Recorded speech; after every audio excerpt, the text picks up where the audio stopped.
크리스천 헤럴드 애청자 여러분 안녕하십니까? 영혼의 쉼터 이 시간 진행의 정영철 인사드립니다.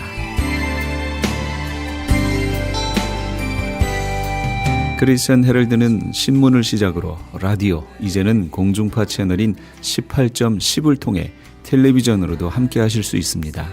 이 시간에 방송되는 모든 목사님들의 설교를 인터넷 웹사이트 aktv1810.com을 통해 다시 들으실 수 있습니다. 하루를 귀한 말씀과 찬양으로 마감하시는 귀한 시간 되시기 바랍니다.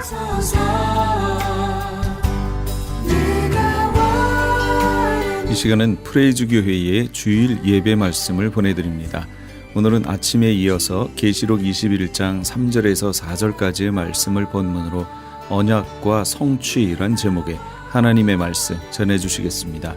많은 은혜 받으시기 바랍니다. 이같이 율법이 우리를 그리스도께로 인도하는 초등교사가 되어 우리로 하여금 믿음으로 말미암아 의롭다함을 얻게 하려 함이라. 초등교사래, 초등교사. 이게 무슨 뜻이냐면 왕자가 태어났어요. 근데 이 왕자는 아직 어리잖아요. 모든 걸 모르지요. 왕의 직무를 할 수 없지요. 왕의 직무를 할 때까지 왕으로서의 덕이라든지 지식이라든지 뭘 배워야 될 거 아니에요. 그때까지 그 왕자를 교육하는 사람, 그 교사란 얘기예요. 그러니까 우리가 하나님의 백성이 돼야 되는데 그때까지 아직 안 됐잖아요. 그때까지 누가 필요한 거예요? 하나님의 백성답게 되려면 어떻게 해야 되는지를 교육할 필요가 있지요. 그래서 교육해야 될 초등교사, 몽학선생이 있어야 되는데 뭐가 그 역할을 했다고요? 율법이 그 역할을 했다 그 얘기예요. 그러니까 율법은 처음부터 우리에게 하나님 나라를 이걸 통해서 이루어라 라고 주신 적이 없어요. 율법은 그런 용도가 아니에요.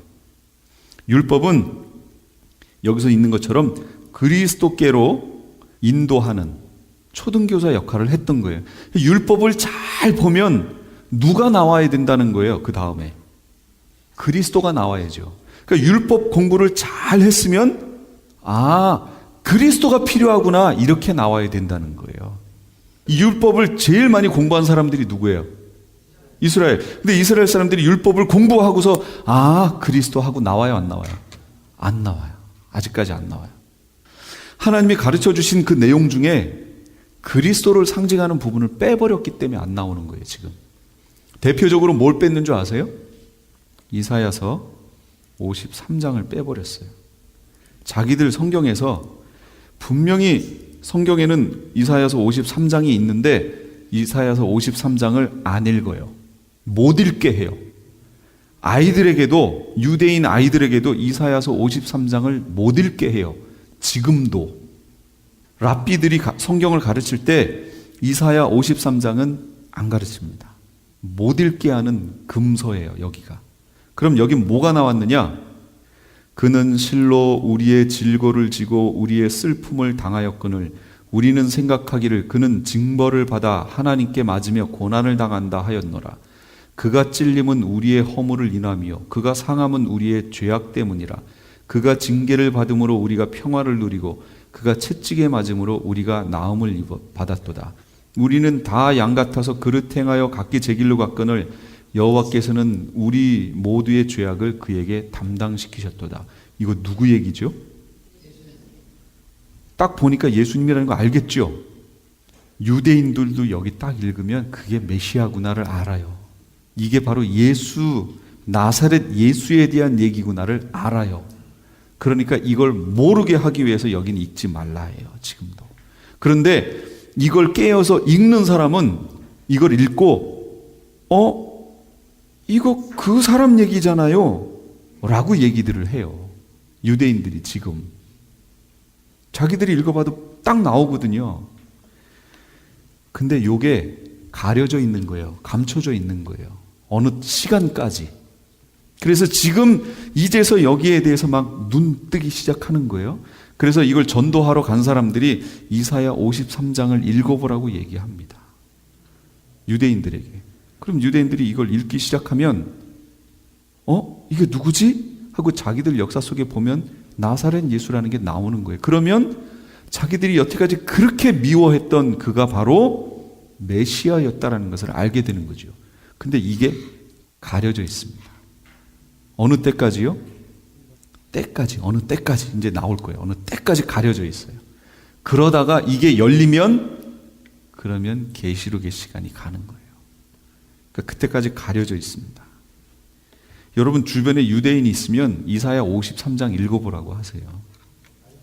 옛언약이에요. 이게 옛언약. 율법까지가 옛언약이에요. 그래서 이 옛언약이 패하고 이제 새 언약을 주겠다. 이제 율법으로 다 왔기 때문에 이제 새 언약을 주겠다라고 하는 약속이 어디 있냐면 예레미야 31장 31절 여호와의 말씀이라 보라 날이 이르리니 내가 이스라엘 집과 유다 집에 새 언약을 맺으리라. 이 언약은 여기 있군요. 이 언약은 내가 그들의 조상들의 손을 잡고 애굽 땅에서 인도하여 내던 날에 맺은 것과 같지 않다. 이게 무슨 언약이에요? 32절에 있는 거. 요게 옛 언약. 이때 주신 게 뭐예요? 율법. 그런데 31절에 날이 이를 건데 내가 이스라엘 집과 유다 집에 새 언약을 내가 맺어주겠다라는 거예요. 새 언약 주시겠대요. 율법이 아니에요. 그럼 이제 그 새 언약이 어떻게 되나 보세요. 이제부터 이제 성취됩니다. 여태까지 약속하셨죠. 하나님 나라 약속하고 메시아 약속하셨죠. 새 언약이에요. 메시아가 새 언약 안에 들어가 있는 거예요. 약속하셨어요. 이루어질 거예요. 이게 어디 가서 이루어지냐면 아까 여기 보셨던 것처럼 요한복음 1장 14절 말씀이 육신이 되어 우리 가운데 거하심에 우리가 그 영광을 보니 아버지의 독생자의 영광이요 은혜와 진리가 충만하더라. 말씀이 육신이 되어 우리 가운데 오신 분 누구지요?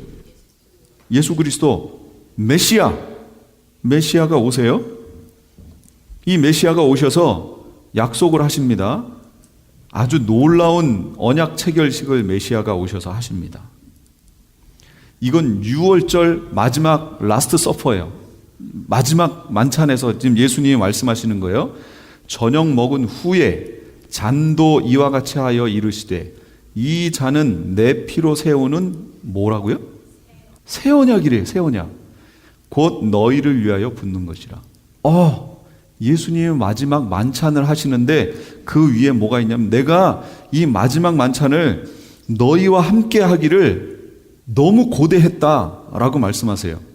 이르시되 내가 고난을 받기 전에 너희와 함께 이 유월절 먹기를 원하고 원했다는 거예요. 두 번 나오니까 뭐예요? 너무 간절히 원했다는 거예요. 이거를. 왜 이거 저녁 매번 먹던 거 아니에요? 저녁? 벌써 이 유월절이 세 번째거든요.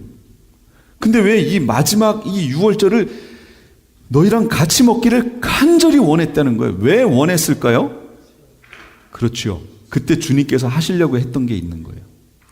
새 언약 체계를 이때 하신 거예요. 그걸 통해서. 그리고 이 새 언약 체계를 언제 이루시냐면 십자가상에서 이루어 버리십니다. 바로 그 피가 그거다라고 지금 언약 체계를 하신 거예요. 새 언약이 맺어졌어요. 자, 이제부터는 새 언약이 맺어졌으니까 우리가 하나님 나라에 들어갈 수 있죠. 예전에는 죄라고 하는 것 때문에 못 들어갔잖아요. 근데 이 새 언약이 체결되면서 새 언약 안에 들어오면 죄의 문제가 해결돼요. 들어갈 수 있어요. 이제 새로운 언약 안에 들어갔어요. 이 새 언약의 내용이 어떤가 보세요. 내용이 이래요. 예레미야 31장 29절. 그때에 그들이 말하기를 다시는 아버지가 신 포도를 먹음으로 아들의 이가 시다 하지 아니하겠고. 앞으로 그러겠다는 거예요. 근데 그 전에는 어땠다는 거예요? 전에 이랬다는 거예요. 아버지가 신 포도를 먹었는데 왜 아들의 이가 시지요? 무슨 얘기예요? 전해진다는 얘기지요.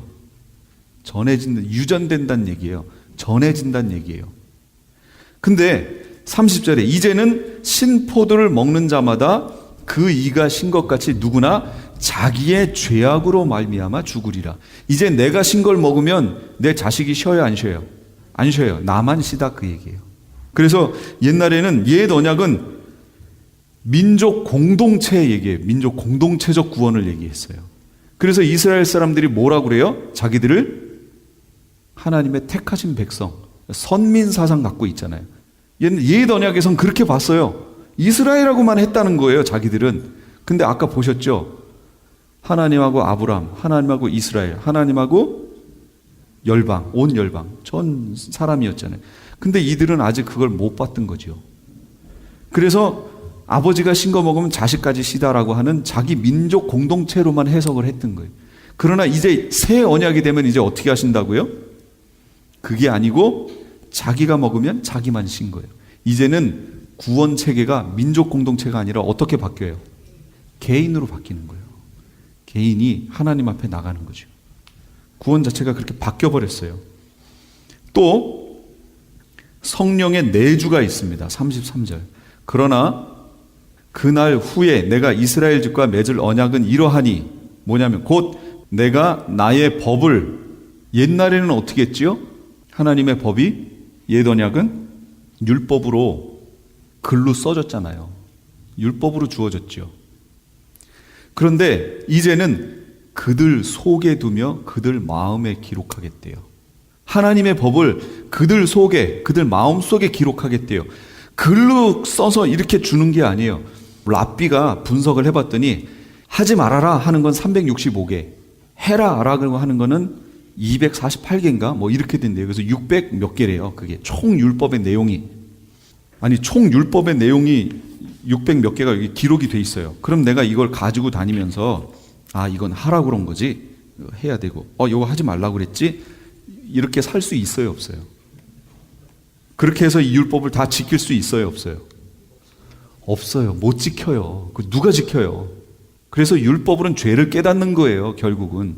그러나 이제부터는 새 언약 속에는 하나님의 그 법을 어떻게 하시냐면 내 마음에 두고, 그러니까 내 속에 두고 우리 마음에 기록하겠대요. 마음에 기록하겠대요. 그럼 우리 마음에 어떻게 기록이 되지요? 뭐가 기록하지요? 그렇죠. 성령이 기록하는 거예요. 성령, 거룩한 영이 내 속에 오셔서 내 속에다가 거룩한 영, 성령이 율법은 하나님이 기뻐하시는 건가요? 싫어하시는 건가요? 기뻐하는 거죠. 그래서 제가 그랬잖아요. 어제나 오늘이나 동일하다고 그랬잖아요. 율법의 내용은 하나님이 기뻐하시는 거예요. 그런데 이걸 우리가 담을 수가 있어요, 없어요? 없으니까 자꾸 죄를 짓잖아요.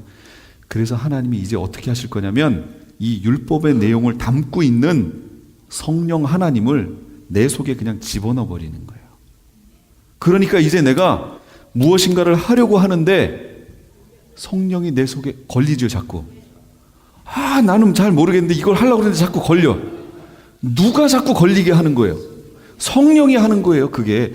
내가 지금, 이건 6번째 계명이네. 이게 걸리네. 하지 말아야지. 이렇게 해요? 아니면 그냥 그거 하려고 그러는데 자꾸 내 양심에서 걸려요. 양심에 걸려요. 내 속에 오셔서 성령님이 그걸 걸리게 해버리는 거예요. 그래서 그걸 너희는 성령을 쫓아 행하라 라고 얘기했잖아요. 성령을 따라 행하라, 성령을 쫓아 행하라. 옛날에 그걸로는 우리가 할 수 없는데 이제는 성령이 내 속에 오셔서 성령이 내 속에서 말씀하세요, 자꾸. 그거 안 돼. 그거 하면 안 돼. 근데 무엇인가를 했는데 너무 기뻐요. 와, 이건 진짜 너무 기쁜 거예요. 그건 뭐예요?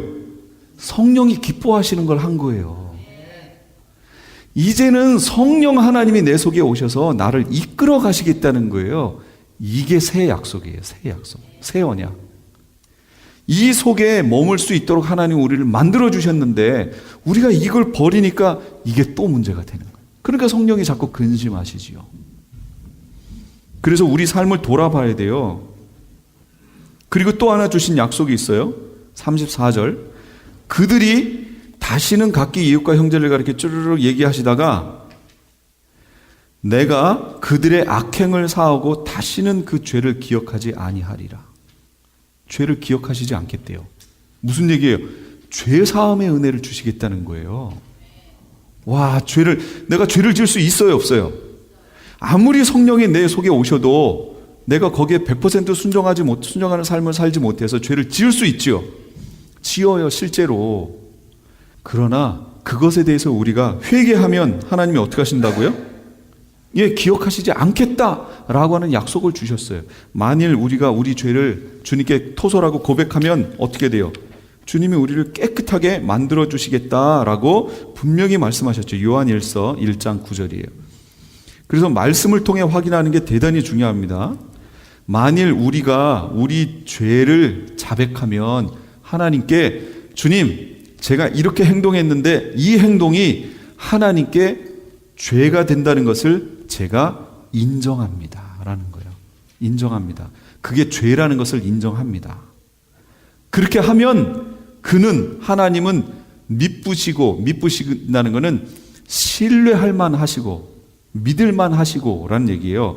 믿을만 하시고 의로우셔서 우리 죄를 사하시며 용서해 주겠다는 거예요. 우리를 모든 불의에서 깨끗하게 하시겠다는 거예요. 그러니까 우리 편에서 할 수 있는 건 뭐예요, 이제? 회개예요, 회개. 그게 계시록에서 계속 주장하는 게 계시록에서 뭐예요? 회개하라, 회개하라였죠. 회개하라가 이래서 회개하라요. 하나님 나라가 이루어져야 되는데 회개를 안 하고 내가 죄악을 품으면 어떻게 돼요? 홀리하신 분이 내 속에 오실 수 있어요, 없어요?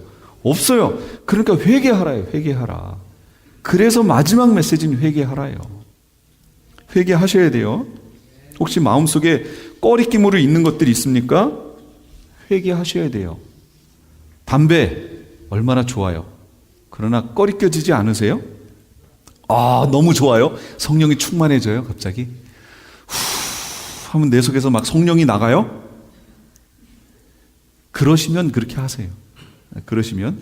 근데 태울 때마다 자꾸 내 마음속에 한 구석에서부터 뭔가 꺼리낌이 있어요. 있죠? 그 성령이 주시는 거예요. 그러면 그걸 내가 계속 무시하죠. 그럼 누구 무시하는 거예요? 성령 하나님 무시하는 거예요. 그렇게 하시면 안 돼요. 그거는 담배 태우는 분들에게만 얘기하는 게 아니에요. 그거는 그분한테 노출됐으니까 제가 얘기하는 거지, 다른 사람들한테 뭐 다른 형태 없나요? 이 세상 모든 사람은 다 중독 속에 삽니다. 어떤 사람은 핸드폰 중독. 아니, 이게 손에 없으면 야단나요. 잠자리에서도 이러다가 잠들어야 되고, 화장실에서도 그래야 되고, 어디 가서든지 핸드폰 중독. 중독이잖아요, 중독. 그럼 그 중독에 대해서 하나님이 뭐라고 그러실까요? 잘한다. 그걸 하면은 자꾸 성령이 충만해지지? 하나님이 그러세요? 아니요, 그 중독. 세상의 정욕, 안목의 정욕, 눈으로 보는 거. 여러분, 눈으로 보는 중독 없어요? 여러분 속에? 중독 있을 거리요? 요거 갖고 싶다. 윈도우 쇼핑? 윈도우 쇼핑만 하고 끝나요? 아이 쇼핑만 하고 끝나요? 지르잖아요, 또. 우리 삶 속에 다 중독 속에 있어요, 각각. 그러니까 저는 뭐 떳떳하다고요? 아니요, 저도 안 그래요. 그러니까 내 삶 속에 죄악으로 중독되어지는 현상들이 다 있으실 거예요. 이거 끊임없이 쳐서 내 삶 속에서 빼버려야 돼요. 그거 정말로요. 그리고 회개하고요, 주님 앞에 나와야 돼요. 깨끗하게 만드셔야 됩니다. 하나님이 이루신 게 있어요. 성취라고 그랬잖아요. 그래서 옛 언약 속에는 메시아가 올 것이라는 약속이 있었지요. 그래서 예수님이 실제 오셨어요. 성취됐어요. 근데 예수님이 오셔서 또 다른 약속을 하신 거예요.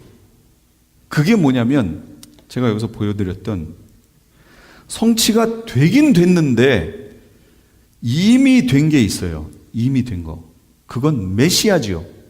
근데 아직 이루어지지 않은 게 남아있는 거예요. 우린 그 속에 있는 거예요. 그래서 이걸 신학 용어로 이미와 아직이라고 얘기하는 거예요. 이게 계시록 얘기하면 또 나올 겁니다. 그래서 미리 얘기하는 거예요. 구약에 약속하셨어요. 신약에 와서 성취가 되는데 그 성취가 되는 것이 이미 된 게 있고 아직 안 된 게 남아있다, 그 얘기입니다. 그럼 이 아직 안 된 게 언제 되느냐? 메시아 왕국. 여기 가서 이루어질 거예요. 이게. 그러니까 메시아 왕국을 빼버리면 돼요, 안 돼요? 안 되죠. 안 돼요. 그럼 이걸 한번 볼까요? 사도행전 3장 21절 여기서는 뭘 얘기하냐면 하나님이 영원 전부터 거룩한 선지자들의 입을 통하여 말씀하신 바 만물을 회복하실 때, 만물을 회복하실 때가 있다는 거예요. 지금 회복됐어요, 안 됐어요? 완전하게 안 됐어요. 이걸 회복할 수 있는 근거는 마련됐어요. 누구? 메시아가 오셨지만 만물이 회복이 완전히 되진 않았어요. 우리가 과도기에 살고 있습니다. 아직 안 됐어요. 그럼 만물이 회복되는 때는 언제예요? 하늘이 마땅히 그를 받아두리라. 지금 메시아가 어디 계세요? 하늘. 언제까지? 만물이 회복될 때까지. 그럼 지금 예수님이 저기 하늘에 계시니까 지금 만물이 회복된 거예요, 안 된 거예요?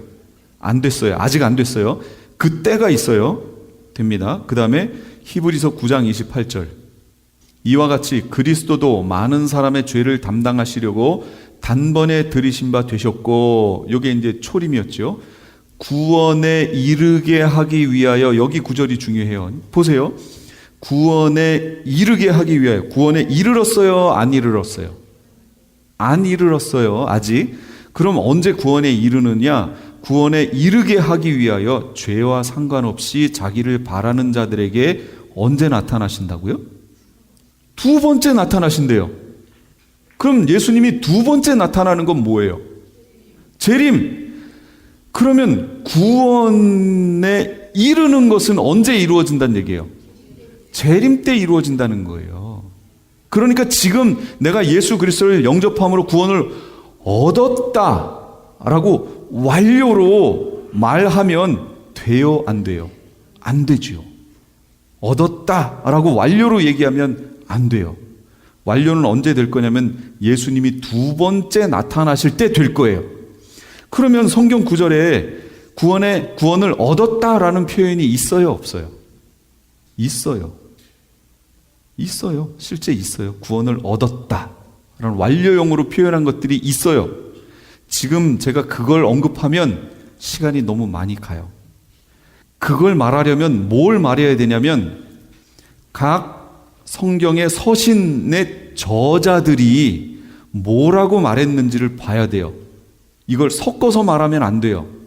바울은 어떻게 얘기했고, 사도 요한은 어떻게 얘기했고, 베드로는 어떻게 얘기했고, 각 서신서의 저자들은 어떤 관점으로 그걸 얻었다고 표현했는지를 봐야 돼요. 근데 오늘은 그거 할 수가 없어요. 그거 제가 그럼 다음 주에 그 얘기를 할게요. 다음 주에 보도록 하고요. 오늘은 구원의 완성은, 성취는 언제냐? 예수님이 두 번째 나타나실 때다라는 겁니다. 그래서 우리가 예수님의 재림을 기다리는 거예요. 너무 중요한 얘기죠. 예레미야 31장 33, 여기도 잘 보세요. 그러나 그날 후에 라고 그랬죠. 그럼 그날이 뭐예요? 그날이 내가 이스라엘 집과 맺을 언약의 이래요. 곧 내가 내 법을 쭈르륵 여태까지 우리 봤던 거지요. 마음속에 두시는데 이게 완성이 되는 때가 언젠가 보세요. 34절에 나왔어요.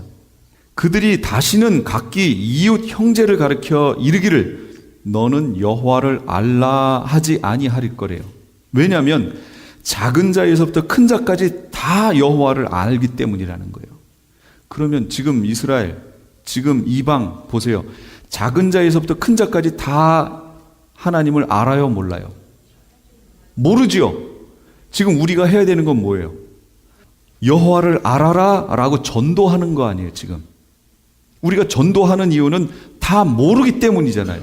그러면 그날 이후에는 다 안 돼요. 그럼 여기 말하는 그날 이후는 언제일까요? 그날 이후에는 다 안 돼요. 그래서 여호와를 알아라고 얘기할 필요가 없다는 거예요. 누구든지 젖먹이에서부터 다 한다는 거예요. 그런 시대가 어디예요? 예수님 재림 후 천년왕국. 천년왕국이지요. 천년왕국에 가니까 그들 속에 법을 두고 마음속에 기록한대요. 이게 100% 이루어지는 게 거기예요. 그런데 이미 이게 우리에게 이루어졌어요, 안 이루어졌어요? 이미 이루어졌잖아요. 여러분 속에 성령 있잖아요, 성령. 성령이 오시는데 이게 완벽하게 이루어지는 때가 어디예요? 천년왕국, 메시아 왕국 가면 이게 완벽하게 이루어지는 때예요. 구약에서 선지서들, 사선지하고 12소선지서를 쫙 보시면 그날 후에 그날 이게 계속 나와요. 그럼 여기서 말하는 그날이 뭔지 아세요? 그게 메시아 왕국 얘기하는 거예요. 그럼 메시아 왕국이 뭐냐? 그게 예수님 재림 후에 펼쳐질 세상을 얘기하는 거예요. 이걸 성경에서 놓치고 보면 해석이 안 돼요. 자꾸 이걸 천국이라고 얘기해요. 천국 아니에요. 제가 그래서 여기서 쓴 게 그거잖아요. 천국 아니에요. 천국은 여기예요. 여기. 제가 그래서 구별되게 쓴 거예요. 메시아 왕국 여기 얘기하는 거예요. 요걸 지금 교회가 모르고 있기 때문에 제가 지금 얘기하는 거고, 계시록에서 이걸 지금 강조를 하고 있기 때문에 이걸 풀어서 나갈 거예요. 그 전 단계로 제가 이걸 알 수 있도록 자꾸 얘기를 하는 겁니다. 그런데 이 모든 것의 최종 완결은 어디예요? 또 내가 새 하늘과 새 땅을 보니 처음 하늘과 처음 땅이 없어졌대요. 바다도 다시 있지 않대요. 이 땅에 바다도 없어요. 처음에 만드셨던 처음 하늘, 처음 땅도 없어졌어요. 새 하늘과 새 땅이에요. 새롭게 만든 땅이에요. 이게 뭐예요? 거길 갔더니 보좌에서 큰 음성이 나는데 이르되 하나님의 장막이 사람들과 함께 있음에 하나님이 그들과 함께 계시리니 그들은 하나님의 백성이 되고 하나님은 친히 그들과 함께 계셔서 모든 눈물을 그 눈에서 닦아주시고 사망이 다시 없고 애통하는 것도 없고 곡하는 것 아픈 것 다시 있지 아니하리니 처음 것들이 다 지나갔음이로라. 이 모든 것이 최종 완결되는데 여기가 어디예요? 이게 천국이에요. 그럼 아까 제가 구약에서 약속하셨던 내용 중에 처음 약속하신 내용이 뭐였어요? 하나님과 아브라함, 이스라엘 모든 민족에게 약속하셨던 그게 뭐였죠? 무슨 나라? 하나님 나라. 하나님 나라가 뭐였어요? 천국. 여기 왔잖아요. 이제 드디어 마지막 여기 가서 완성된 모습 보이지요? 여기 가서 하나님이 그들과 함께 계시고 그들이 백성이 되고 그들 친히 그리스도께서 다스리시는, 하나님이 다스리시는 나라. 이 천국이 여기에 가서 이루어지잖아요. 그러니까 성경은 약속하시고 그 약속하신 것이 쫙, 그래서 결국 마지막에 완성되는 거예요. 이 구조를 갖고 있어요. 성경의 흐름이. 제가 사실은 이 내용이 아니었어요. 어제 마무리하느라고 성경을 계속 보는데 희한하게 하나님이 자꾸 설교의 내용을 틀어 해서 여기로 온 거예요. 제가 사실 이렇게 해야 되겠다라고 했던 내용은 다른 내용이었어요. 근데 이걸 왜 이걸 원하시는지 모르겠어요. 그러나 어쨌든 하나님이 틀어서 여기까지 왔어요. 결국은 하나님이 태초에 약속하셨던 하나님 나라, 결국 그것이 여기에 와서 완성이 된다. 그리고 우리는 그 중간에 와 있다. 그리고 그 중간 사이에 메시아 왕국이 펼쳐질 것이다 라는 것만 꼭 기억하고 계세요. 오늘은 제가 메시아 왕국 강조 안 했습니다. 그러나 이제 될 거예요. 다음 주에는 제가 뭘 할 거냐면 아까 구원이 이루어졌다, 영생을 얻었다. 근데 어떤 성경에 보면 영생을 얻을 것이다 이렇게 표현해요. 그럼 그 차이점이 뭐냐? 왜 이 성경 저자는 얻었다고 얘기하고 이쪽에서는 얻을 것이다 라고 표현을 하고 있느냐? 요거를 말씀을 드릴게요. 그러면 그게 계시록하고 연결이 됩니다. 계시록에 가서 결론이 나와버리니까. 여기까지 이해되셨죠? 기도하겠습니다. 지금까지 LA 한인타운에 있는 프레이즈 교회의 주일 예배 말씀이었습니다. 프레이즈 교회의 위치는 2668 웨스트 피코 블루버드, 피코와 캔모어가 만나는 곳에 있으며 좀 더 자세한 사항을 알기 원하시는 분은 전화 213-700-9833 213지역 700-9833번으로 문의하시기 바랍니다. 시민권 신청, 부모님, 배우자, 자녀 영주권 신청, 취업이민, 종교이민, 학생비자, 신분 변경, 추방유예, 결혼, 공증. 인생이 달린 이 모든 일 어디에 맡겨야 할까요? 한인타운 연장자 센터의 모츠기관인 주눈사랑채 이민법률센터에 맡기세요.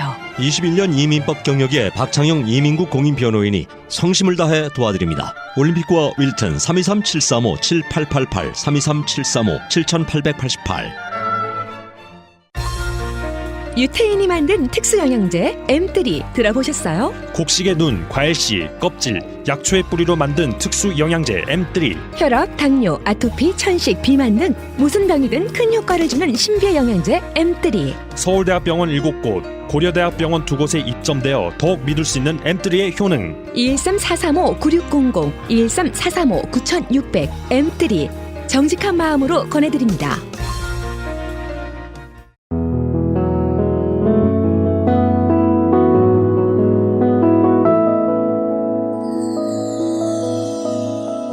지금 여러분께서는 AM 1650과 인터넷을 통해 미 전역과 전 세계로 방송되는 크리스찬 헤럴드의 영혼의 쉼터 함께하고 계십니다. 계속해서 코너스톤 교회 이종용 목사님께서 요엘서 2장 12절에서 17절까지의 말씀을 본문으로 이제라도란 제목의 하나님의 말씀 전해주시겠습니다. 많은 은혜 받으시기 바랍니다.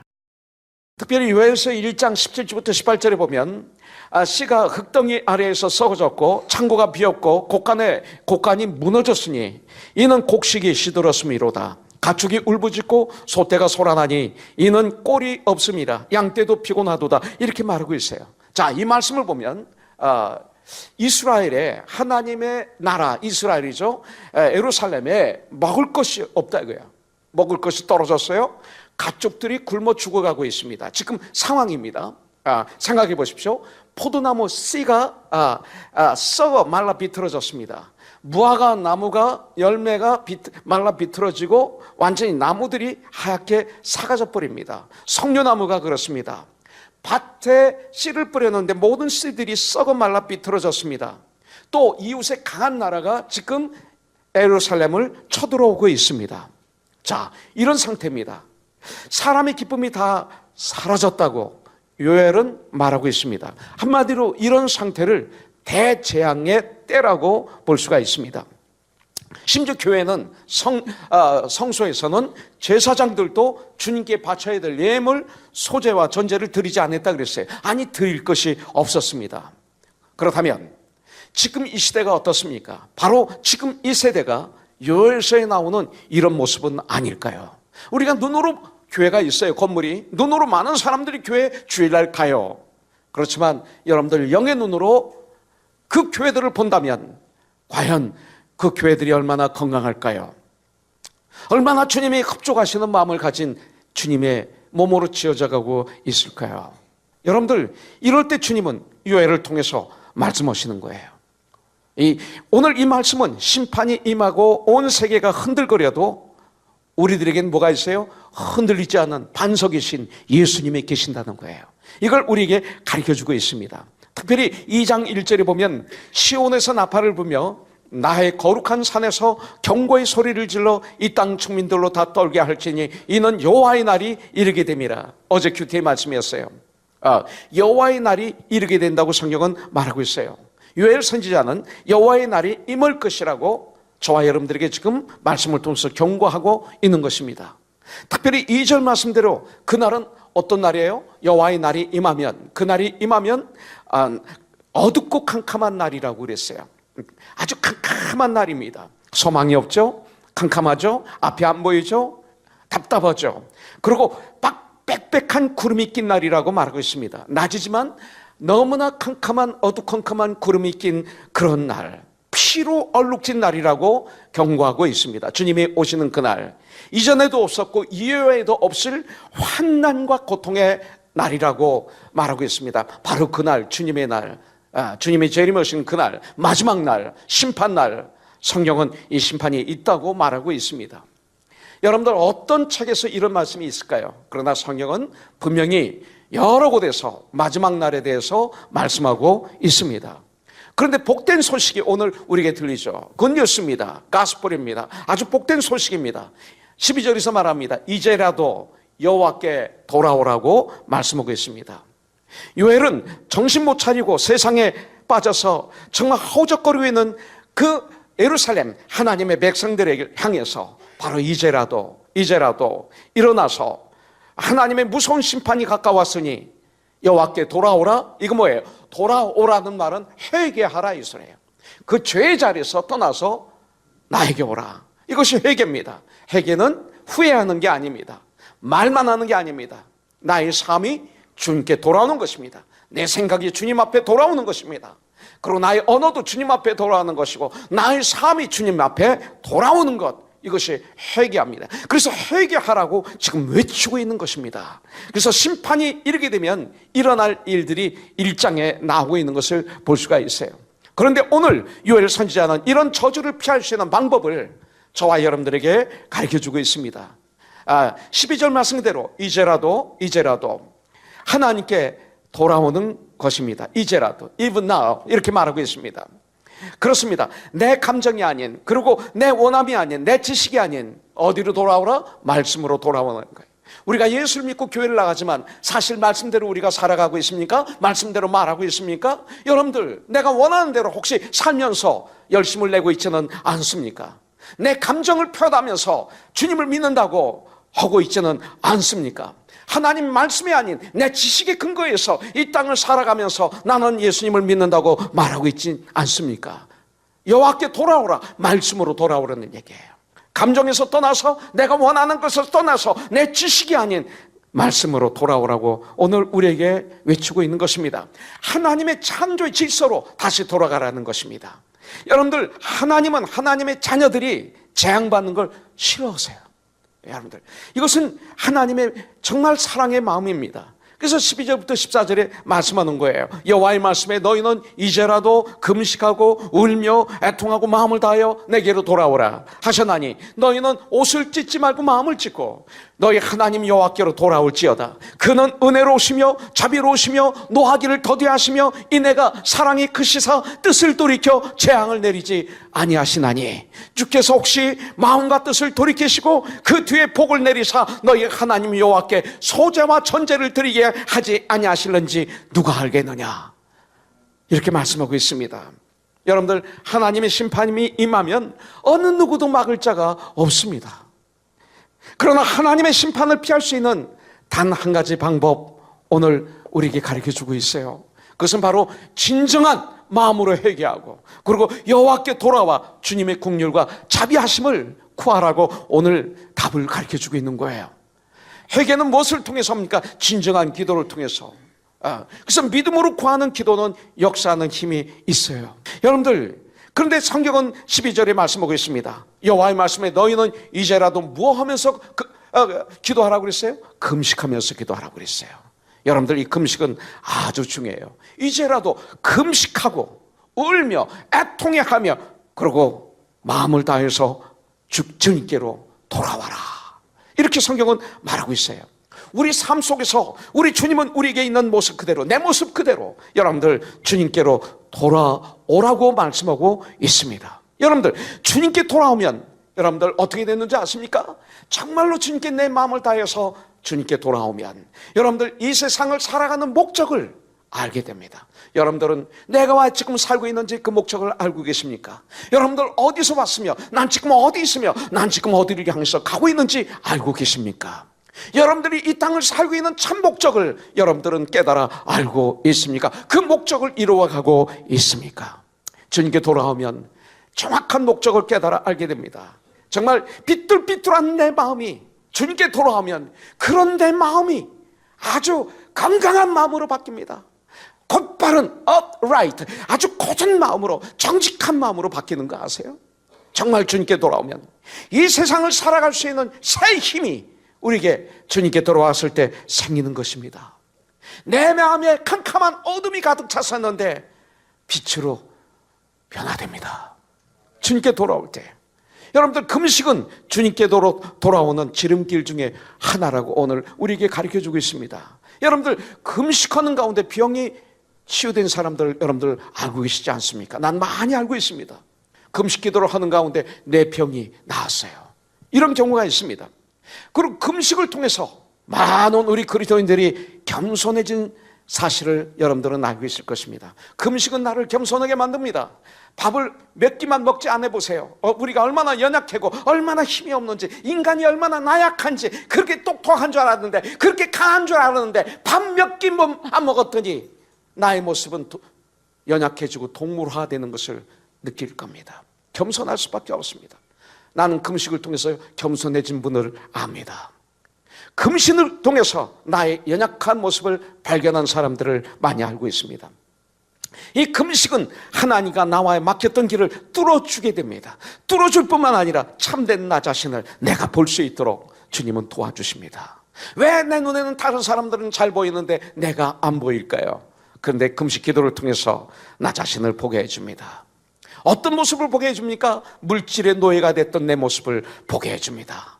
세상의 정욕, 안목의 정욕, 이생의 자랑의 노예가 되어서 정작 있어야 할 나는 어디로 가버리고 빈 껍데기만 남은 나의 모습이 보이기 시작합니다. 금식을 통해서 우리는 그동안 잊혀져 왔던 내 모습을 정확하게 보고 그리고 주님께 돌아오게 되는 것이죠. 아, 주님께 돌아와야 된다. 주님께 돌아와야 된다. 이제라도 나는 주님께 돌아와야 나는 살 수 있다. 이것을 알려주시는 거죠. 무엇보다도 우리는 금식은 우리 자신을 기쁘게 하는 것이 금식이 아닙니다. 나의 만족을 위해서 하는 것이 금식이 아닙니다. 주님의 마음을 기쁘시게 하는 것이 바로 금식입니다. 그렇기 때문에 금식에는 거짓이 없어야 됩니다. 금식에는 나 자신의 욕심이 없어야 됩니다. 그래서 누가복음 18장 11절부터 12절에 보면 잘못된 금식이 나오죠. 여기 보면 바리새인들은 서서 따로 기도하여 이르되 하나님이여 나는 다른 사람들 곧 토색 불의 간음을 하는 자들과 같이 아니하고 이 세리와도 같지 아니함을 감사하나이다. 나는 일회에 한 주일에 2번씩 금식하고 또 소득의 11조를 드리나이다. 이렇게 얘기합니다. 그들은 금식을 자랑했습니다. 그래서 그들의 금식에는 문제가 많았습니다. 바로 이 바리새인들은 어떻습니까? 바리새인들의 금식에는 경건의 모양은 눈으로 볼 때 있었습니다. 그러나 그들은 해칠한 무덤이었습니다. 겉은 해칠해서 아름다웠는데 안에 들어가 보니까 썩은 시체의 냄새로 가득한 거예요. 우리 주님이 보시기에 그들의 금식은 역겨웠던 것입니다. 여러분들, 그렇다면 주님께서 가르쳐 주신 참된 금식은 어떨까요? 마태복음 6장 16절부터 18절에 보면 이렇게 말하고 있습니다. 금식할 때 너희는 외식하는 자들과 같이 슬픈 기색을 보이지 말라. 슬픈 기색을. 그들은 금식하는 것을 사람에게 보려고 얼굴을 흉하게 하느니라. 내가 진실로 너희에게 이르노니 그들은 자기 상을 이미 받았느니라. 너는 금식할 때 머리에 기름을 바르고 얼굴을 찢으라. 이는 금식하는 자로 사람에게 보이지 않고 오직 은밀한 중에 계신 내 아버지께 보이게 하려 함이라.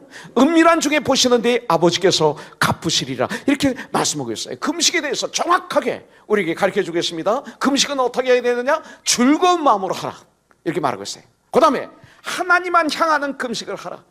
금식하는데 사람에게 자랑하지 말고 사람에게 보이면 그 금식은 가증한 금식이 되고 마음다 하나님에만 향한 금식이 되라. 세 번째, 자기 자신을 제대로 알라. 나를 모르는데 어떻게 기도해요? 그렇잖아요. 금식하면 이런 일이 일어납니다. 이러한 금식으로 주님께 돌아올 때 주님은 약속하십니다. 그것이 바로 내일 큐티에 나옵니다.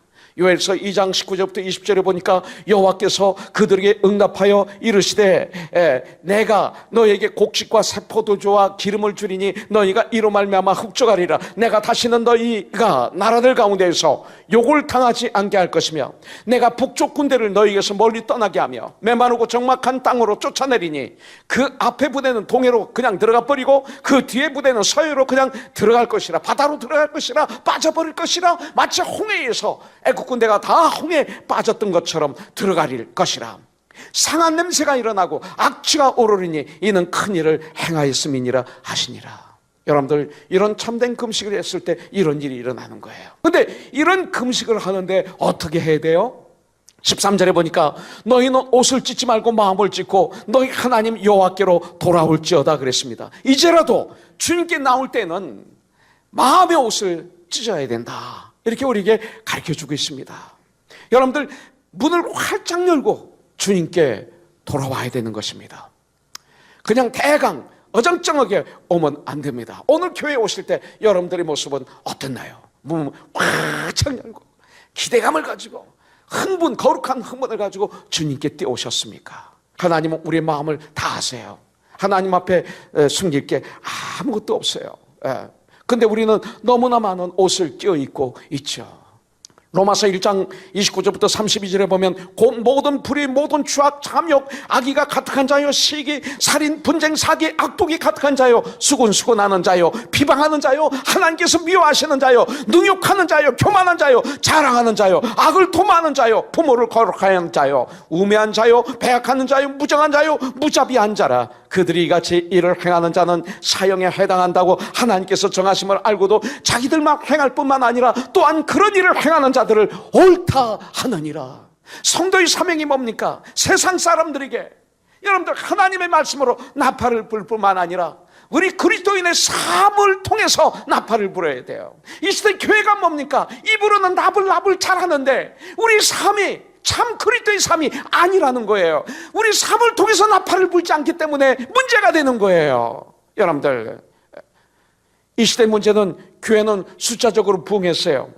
그리고 교회 건물은 이곳저곳에 우뚝우뚝 세워져 있지만 과연 세상을 향해서, 세상 사람들 향해서 말씀으로 나의 삶을 통해서 나팔을 불고 있는가? 이게 문제예요. 나팔을 불지 않기 때문에 이 시대 교회가 문제가 있는 것입니다. 나팔을 불래니까 어떤 교회들은 전도라는 비명하에 다른 교회 다니는 사람들을 데려다 앉혀놓고 교회가 부흥했다고, 성장했다고 자랑하는 교회들이 얼마나 많아요. 여러분들, 이런 교회가 세상을 향해서 무엇을 해줄 수 있겠어요? 이런 교회가 세상에 도전을 줄 수 있을까요? 이런 교회가 과연 세상이 그 교회를 보고 도전을 받을까요? 이것이 바로 우리 크리스찬들에게 위기입니다. 교회가 나팔을 불어야 됩니다. 우리 교회는 세상을 향해서 나팔을 불어야 됩니다. 깨어 일어나라고. 깨어라, 일어나라. 나팔을 불어야 돼요. 안 듣는 곳이 한 곳도 없도록, 모든 곳이 들을 수 있도록 아주 강하게 나팔을 불어야 돼요. 그래서 15절 16절에 말하는 거예요. 너희는 시온에서 나팔을 불어 거룩한 금식일을 정하고 성회를 소집하라. 백성을 모아 그 모임을 거룩하게 하고 장로들을 모으며 어린이와 젖먹는 자를 모으며 신랑을 그 방에서 나오게 하며 신부도 그 신방에서 나오게 하고. 죄악의 달에서 나팔 불어서 나오게 해야 됩니다. 나팔만 불면 되는 게 아니에요. 죄악의 자리에서 나의 아내가, 내 남편이, 나의 자녀가, 나의 부모님이, 내 사랑하는 친구들이 고넬료 백부장처럼 나오게 해야 돼요. 베드로를 초청해서 그날 밤에 부흥회를 인도했잖아요. 자기 가족과 자기 친척과 자기 친구들을 다 모아놓고 그날 밤에 그들이 예수를 믿고 침례를 받습니다. 나팔을 불어서 나오게 해야 됩니다. 죄악의 다리에서. 이 세상에는 느네의 사람들처럼 때를 분별하지 못하는 사람들이 너무나 많아요. 하나님께는 당신의 역사의 시간표를 세상 사람들에게 알려줘야 할 사명을 우리 그리스도인들에게 주셨습니다. 때가 가까웠다, 알려줘야 되는 거예요. 여러분들, 성도들에게는 나팔수의 사명이 있습니다.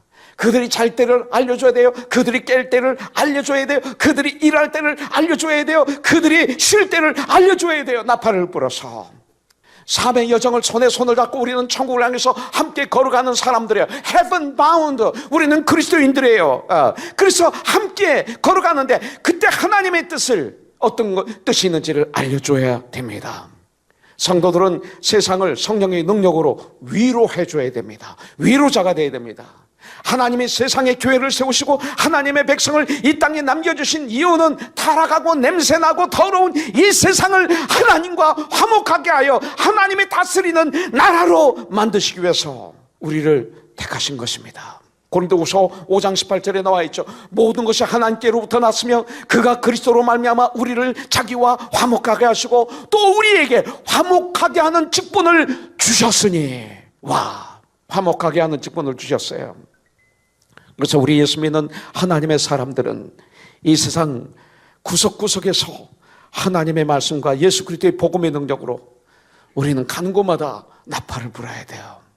여러분들, 듣든지 아니 듣든지 하나님의 말씀으로, 그리스도의 삶으로, 빛과 소금의 직분을 삶 속에 감당함으로 우리는 거룩한 나팔을 불어야 돼요. 그래서 이 세상을 살리는 자들 코너스톤이 되기를 주님의 이름으로 축복합니다. 그런데 저에게 주는 말씀이 있어요. 17절에 보니까 여호와를 섬기는 제사장들은 낭실과 제단 사이에서 울며 이르기를 여호와여 주의 백성을 불쌍히 여기소서 주의 기업을 욕되게 하여 나라들로 그들을 관할하지 못하게 하옵소서 어찌하여 이방인들로 그들의 하나님이 어디 있느냐 말하게 하겠나이까 그랬어요. 제사장들아 울어라 말씀하고 있어요. 요엘 선지자는 계속해서 말씀하고 있어요. 여기서 말하는 제사장은 아마 단임 목회자 그리고 교회 리더들을 얘기하고 있을 거예요. 지금이라도 금식하며 울며 애통해하며 옷을 찢지 말고 마음을 찢고 여호와께 돌아오라. 썩어질 세상과 타락한 백성들을 향해 나팔을 불어 거룩한 금식일을 정하고 성회를 선포하라. 그러고 난 다음에 한 가지 더 여기 나오는 거예요. 제사장들아 낭실과 제단 사이에서 울며 말하고 있어요. 내가 더 많이 나의 지체들을 위해서 얼마나 울었는가, 이 세상을 위해서 얼마나 울었는가, 나의 조국을 위해서 얼마나 울었는가, 미국을 위해서 얼마나 울었는가, 내가 사랑하는 형제자매들 코너스톤을 위해서 얼마나 마음으로 사랑하면서 울었는가. 여러분들, 교회 문제는 보니까 목사더라고요. 결론은 그거예요. 제가 30몇 년 목회하면서 내린 결론은 성도가 문제가 아니에요.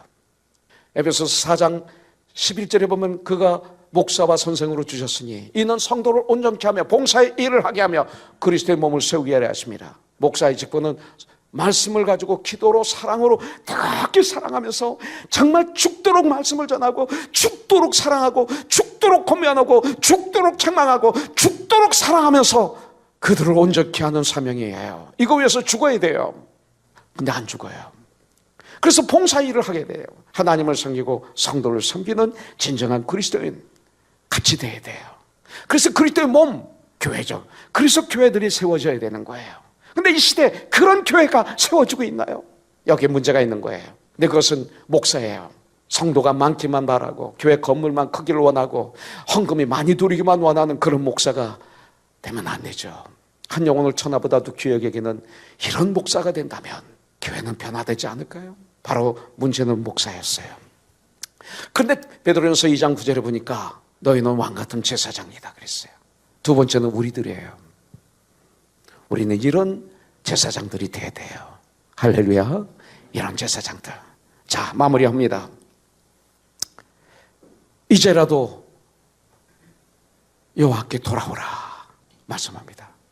그때 승리가 옵니다. 그때 승리합니다. 저와 여러분들의 삶은 어떻습니까? 이제라도 주님께 오라고 요엘 선지자를 통해서 간절하게 우리들에게 사랑의 음성을 들려주고 계십니다. Softly and tenderly. 돌아오면 의식주 문제가 해결될 것이라 해서 너희는 먼저 그 나라와 그 의를 구하라. 돌아오라는 거예요. 그러면 이 모든 것을 너에게 다 하시리라. 책임지겠다. 약속하셨어요. 나의 상한 마음이 성령으로 변화되어서 이제는 요엘서 2장 28절부터 31절에 낸 말씀 그대로 성령의 불을 말세 믿는 자에게 성령을 부어주겠다. 성령의 부으심을 받아서 우리 젊은이들은 이상을 보며 늙은이들은 예언을 하며 이런 놀라운 역사가 일어나는 거예요. 장래일을 말하고 이상을 볼 것이라고 말했어요.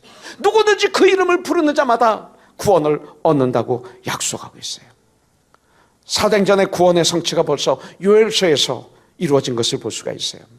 이 요엘서를 통해서 죄인들을 부르시는 주님의 자비하신 주님의 부드러우신 그 음성을 여러분들은 들을 수 없습니까? 마태복음 12장 28절에서 말합니다. Come to me, all you who are weary and burdened, and I will give you rest. 수고하고 무거운 짐진 자들아 다 나에게로 오라. 내가 너희를 쉬게 하리라. 이 말씀을 우리에게 주십니다. 주님은 우리를 초청하고 있어요. 나에게 오라. 왜냐하면 거기에 생명이 있기 때문에. 누가복음 8장 44절에서 12년 동안 혈류증으로 고생하던 한 여인, 얼마나 많은 가짜 의사들한테 사기당했는지 몰라요. 아까도 얘기했지만 우리 호용 형제는 진짜 의사예요. 누가예요? 얼마나 사랑하는지 환자들을. 근데 가짜 의사들 많아요. 가짜 의사들한테 재산 다 사기당했어요. 점쟁이들 찾아가서 다 사기당했어요. 목사들 찾아가서 안수기도 받고 다 사기당했어요. 그리고 마지막으로 이 여인은 예수님께 온 거예요. 그 옷만 만졌는데 치유가 됐어요. 나에게 오라. 여호와께 돌아오라. 이제라도 여호와께 돌아오라. 지난 해 크리스마스 때, 성탄 추수감사절 때 설교한 제목이 누가복음 17장 11절부터 19절이었어요. 10명의 문둥병자에 대해서 설교를 했죠. 그때 한 명이 고침을 받고 주님께 뛰어왔던 얘기를 가지고 설교를 했어요. 10명의 나병 환자들이 예수님께 나왔어요. 소망이 없었던. 그 당시 나병 환자, 문둥병은 지금의 에이즈와 같지 않을까요? 도저히 소망이 없었던 이들 여호와께 왔어요. 예수님께 왔어요. 그들은 고침을 받았어요. 오늘 주님은 저와 여러분들에게 말씀하세요. 이제라도 예수께 나오라. 이제라도 여호와께 돌아오라. 그래서 멋있는 천국의 나팔수가 되라. 오늘 우리에게 초청의 음성을 들려주고 계십니다. 여러분들, 우리의 삶은 얼마 남지 않았습니다. 여러분들은 어떤 삶을 사시겠어요? 이런 고귀한 삶, 제대로 된 그리스도인의 삶, 하나님께 영광을 올려드리는 삶, 하나님이 기뻐하시는 삶, 죽음 앞에 후회가 없는 삶, 그런 삶을 주님은 살 수 있도록 길을 열어주셨어요. 이제라도 주님 앞에 돌아오시기를 예수님의 이름으로 축복합니다. 지금까지 코너스톤 교회 이종용 목사님께서 귀한 하나님의 말씀 전해주셨습니다. 코너스톤 교회는 24,428 사우스 벌몬트 애비뉴 하버시티에 위치하고 있습니다. 이 시간 방송 들으시고 신앙상담 원하시는 분은 전화 310지역 530-4040 310지역 530-4040번으로 문의하시기 바랍니다. 아니 당신 미장원 다녀왔어? 헤어스타일이 확 바뀌었네. 홈쇼핑 월드 차홍 고데기로 마술을 부렸지. 홈쇼핑 월드 차홍 고데기. 차홍 허니앤비 샴푸로 머리 감으면서 차홍 헤어두피 마사지를 쓰면 머릿결이 너무너무 부드러워지고 한 움큼씩 빠지던 머리카락도 눈에 띄게 덜 빠져. 차홍 고데기 너무 좋아. 그럼 그 웨이브 머리도 당연하죠. 3, 4분이면 이렇게 풍성한 웨이브 머리를 만들 수 있다고요. 너무 이쁘다. 어디서 샀어? 홈쇼핑 월드. 가격 만족, 품질 만족, 행복한 쇼핑. 활가와 웨스턴 홈쇼핑 월드. 안녕하세요. 폴선입니다. 건강보험 회사들의 플랜이 해마다 바뀌는 것 아시죠? 10월 15일부터 12월 7일까지 새로운 보험에 가입하거나 변경하여 본인에게 적합한 플랜을 찾아야 합니다. 메디케어만 갖고 계신 분, 어드밴테이지 플랜을 갖고 계신 분은 무료 상담 받으세요. 수호천사보험 시니어 전문 보험 라이센스 에이전트 폴선 213-503-6897 213-503-6897 상담은 주 7일 오전 8시부터 오후 8시까지 TTY 1800-735-2929.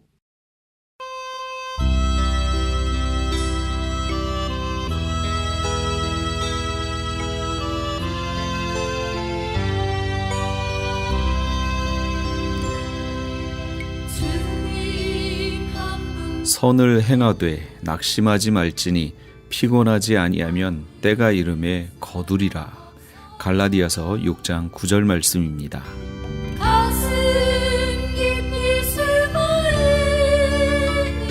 실패는 우리의 이상과 꿈이 실현 불가능한 것이라는 최후 통첩이 아닌 경고일 뿐입니다.